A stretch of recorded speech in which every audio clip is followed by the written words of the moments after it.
মক্কা নিরাপদ শহর, পবিত্র শহর, অথচ এখন যে আরবের শাসক আছে, এই যে বাদশা আছে, কত পরিমাণ খারাপ আপনারা তো হয়তো জানেন। অনেকে 2-3 দিন আগেও অনুষ্ঠান করলো, কনসার্ট হলো, নর্তকী নায়িকাদের নাচিয়ে কাঁপিয়ে মক্কা আরব শহরটা তারা বাজিয়ে তুলল। গজব শুধু এই কারণে আসে না যে রাসূল করিম সাল্লাল্লাহু আলাইহি ওয়াসাল্লামের পায়ের ধুলা ওই মক্কা শহরিতে আছে, যেখানে হজ্জে আসওয়াদ আছে, যেখানে হাজিরা শত শত হাজি ওখানে যায়, কোটি কোটি সারা দেশ থেকে যায়। আর সেই শহরটা তারা এমন বানিয়ে তুলল, সিনেমা হল বানিয়ে বিভিন্ন নর্তকীদের গান নাচ এগুলো বানিয়ে মক্কা শহরটা অপবিত্র করে তুলছে এরা। আল্লাহ এদেরকে ধ্বংস করুক, নাই হেদায়েত দান করুক, পড়ে না আমিন। তো কাফেররা মোহাম্মদকে বলতে শুরু করলো, মোহাম্মদ যে রবের ডাকো সেই রবের ছেলে মেয়ে কয়টা? তা রাসূল করিম সাল্লাল্লাহু আলাইহি ওয়াসাল্লাম কি জবাব দিবে বলেন? তিনি চুপ আছেন। আল্লাহ তাআলা ডাইরেক্ট জবাব দিচ্ছেন, কিন্তু কোনো কসম ছাড়া। নিজের ইজ্জতে আঘাত দিয়েছে কাফেররা, তখন আল্লাহ তাআলা হাজার কসম খাবে না?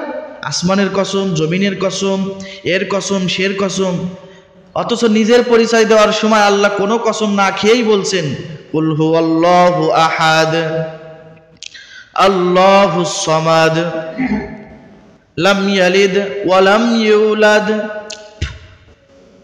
ওয়া লাম ইয়াকুল লাহু কুফুয়ান আহাদ। আল্লাহ তাআলা নিজের পরিচয় দিলেন, কিন্তু কোনো কসম কাটলেন না।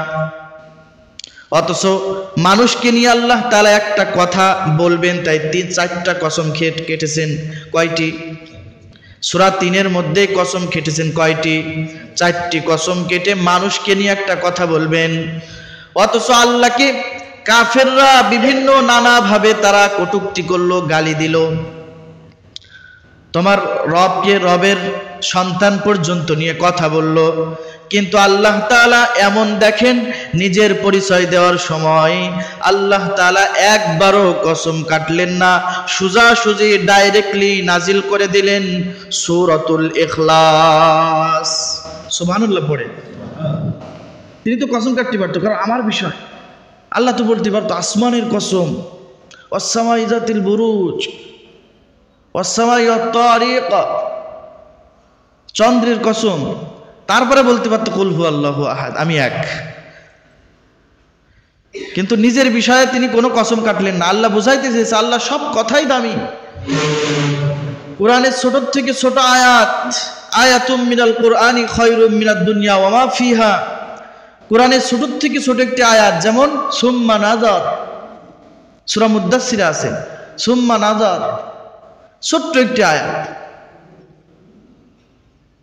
এটারও যেমন দাম কোরআনের বড় আয়াত আমানার রাসূলু বিমা উনজিলা ইলাইহি মির রাব্বিহি ওয়াল মুমিনুন, এটারও তেমনই দাম। আল্লাহর ছোট কথা যেমন দাম, আল্লাহর বড় কথাও তেমন দাম। আল্লাহর কথা, বাদশার কথা তো বাদশারই মতন, ঠিক না বেঠিক? আল্লাহর কথা তো আল্লাহরই মতন। তো আল্লাহ তাআলা কসম কেটেছেন ওয়াত্তিন ওয়াজ্জাইতুন। ওয়াত্তিন, তিন একটি ডুমুর জাতীয় ফল। কি? ডুমুর জাতীয় ফল। দেখতে আমাদের দেশে যে ডুমুর আছে না, ওই ডুমুর গাছের মতন দেখতে অমনি, কিন্তু মিষ্টি ফল। এটা আরবে পাওয়া যায়। এটা যারা হাজি তারা হয়তো দেখেছে, ওখানে গেছে। ডুমুর জাতীয়। ওয়াত্তিন ওয়াজ্জাইতুন, জাইতুনের তেল পাওয়া যায়, দেখেন জাইতুন গাছ, জাইতুন। তিনের কসম খাইলেন, ওয়াজ্জাইতুন, জাইতুনের কসম খাইলেন। জাইতুন বলতে জলপাই। তো আমাদের দেশে জলপাই আর আরবের জলপাই অন্যরকম হয়। তো আরবেরটাই আল্লাহ রসুলের উপরে, যেহেতু আল্লাহ তাআলা তো আরবি ভাষা নাজিল করেছে রসুলের উপরে, তো তিনি তিনের কসম খাইলেন। ওয়াত্তিন, ডুমুরের কসম। ওয়াজ্জাইতুন, জলপাইয়ের কসম। ওয়া তুরি সিনিন, তুর পাহাড়ের কসম। কিসের কসম? তুর পাহাড়ের কসম, তুর সিনাই। ওই তুর পাহাড় পবিত্র একটা পাহাড়, যেই পাহাড়ে মুসা নবী জুতা পায়ে দিয়ে উঠতে চাই, আল্লাহ বলেন ফাখলান আলাইক ইন্নাকা বিল ওয়াদিল মুকদ্দাসি তুয়া। সূরা তাহা 16 নম্বর পারা 11 নম্বর পৃষ্ঠার 11 নম্বর লাইনে আল্লাহ বলেন, 11-12 নম্বর লাইনে ফাখলান আলাইক ইন্নাকা বিল ওয়াদিল মুকদ্দাসি তুয়া। মুসা, এটা পবিত্র পাহাড়, জুতা পায়ে দিয়ে ওঠা যাবে না, জুতা খোলো, জুতা খোলো মুসা, তারপরে ওঠো। ওই তুর পর্বতের কসম আল্লাহ খেয়েছেন। ওয়া তুরি সিনিন, তুর পর্বতের কসম। ওয়া হাযাল বালাদিল আমিন, মক্কা নগরীর কসম খেয়েছেন। নিরাপদ নগরী, নিরাপদ শহর, পবিত্র শহর মক্কা নগরী। মক্কা নগরীর কসম আল্লাহ তাআলা খেয়েছেন। মক্কা নগরী একটা নিরাপদ নগরী, যেখানে দাঙ্গা হাঙ্গামা মারামারি করা চলে না, বাংলাদেশের মতন না। কারণ মক্কা একটা নিরাপদ নগরী, নিরাপদ শহর। যার মুখে কালিমা নাই সে মক্কায় ঢুকতে পারবে না। দেখেন মুসলিমদের কত পাওয়ার। যার মুখে কালিমা নাই, যে মুসলিম না, তার জন্য মক্কায় যাওয়া নিষেধ, মক্কায় যেতে পারবে না। যার কালিমা আছে, যার কালিমা আছে সে যদি মুসলমান হয় তার জন্য মক্কায় ঢোকা যাবে। দেখবেন অনেক জায়গায় এই যে রাস্তায় হয়তো সাইনবোর্ড দেওয়া আছে যে বেধর্মী কিংবা বেঈমানকে মক্কায় ঢোকা নিষেধ। নিরাপদ শহর মক্কা, এই মক্কার কসম আল্লাহ তাআলা খেয়েছেন। এখন তো মক্কা নিরাপদ শহর, পবিত্র শহর, অথচ এখন যে আরবের শাসক আছে, এই প্রধানমন্ত্রী আছে আরবের, যে বাদশা আছে, কত পরিমাণ খারাপ আপনারা তো হয়তো জানেন অনেকে। 2-3 দিন আগেও অনুষ্ঠান করলো, কনসার্ট হলো, নর্তকী নায়িকাদের নাচিয়ে কাঁপিয়ে মক্কা আরব শহরটা তারা বাজিয়ে তুলল। গজব শুধু এই কারণে আসে না যে রাসূল কারীম সাল্লাল্লাহু আলাইহি ওয়াসাল্লামের পায়ের ধুলা ওই মক্কা শহরিতে আছে, যেখানে হজ্জে আসওয়াদ আছে, যেখানে হাজিরা শত শত হাজি ওখানে যায়, কোটি কোটি সারা দেশ থেকে যায়। আর সেই শহরটা তারা এমন বানিয়ে তুলল,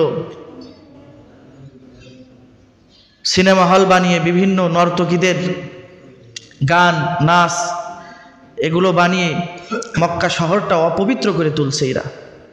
আল্লাহ এদেরকে ধ্বংস করুক, নাই হেদায়েত দান করুক, পড়ে না আমিন। তো আল্লাহ তাআলা এই মক্কার কসম খেয়েছেন, ওয়াহাজাল বালাদিল আমিন, মক্কা নগরীর কসম, নিরাপদ নগরী মক্কা, মক্কার কসম আল্লাহ খেয়েছেন। এই 4 কসম খেয়ে আল্লাহ তাআলা বলছেন একটি কথা। কয়টি কথা? একটি কথা বলবেন। শোনার জন্য আপনারা সকলে রেডি থাকেন, কান খরগোশের মতন খাড়া করেন। 4টি কসম আল্লাহ খাইলেন। ওয়াতিন, তিনের কসম। ওয়াজাইতুন, জাইতুনের কসম। ওয়াতুরি সিনিন, তুর পাহাড়ের কসম। ওয়াহাজাল বালাদিল আমিন, নিরাপদ নগরী, নিরাপদ শহর মক্কার কসম। এই 4 কসম খেয়ে আল্লাহ তাআলা বলছেন, লাকাদ খালাকনাল ইনসানা ফি আহসানি তাকওয়িম। 4 কসম খেয়ে আল্লাহ তাআলা বলছেন, লাকাদ খালাকনাল ইনসানা ফি আহসানি তাকওয়িম, মানুষকে আমি আল্লাহ তাআলা সুন্দর অবয়ব দিয়ে সুন্দর করে সৃষ্টি করেছি। বলেন সুবহানাল্লাহ। মানুষ সুন্দর না? মানুষের মতন সুন্দর কেউ কি পৃথিবীতে কোনো প্রাণী আছে? বলেন। মানুষকে আল্লাহ তাআলা কত সুন্দর করে বানিয়েছে, না জানি আল্লাহ তাআলা কত সুন্দর। বলেন, যার রুচি এত সুন্দর যে মানুষের মতন এমন প্রাণী বানিয়ে দিল, সে কত সুন্দর। কথা বলেন ঠিক কিনা?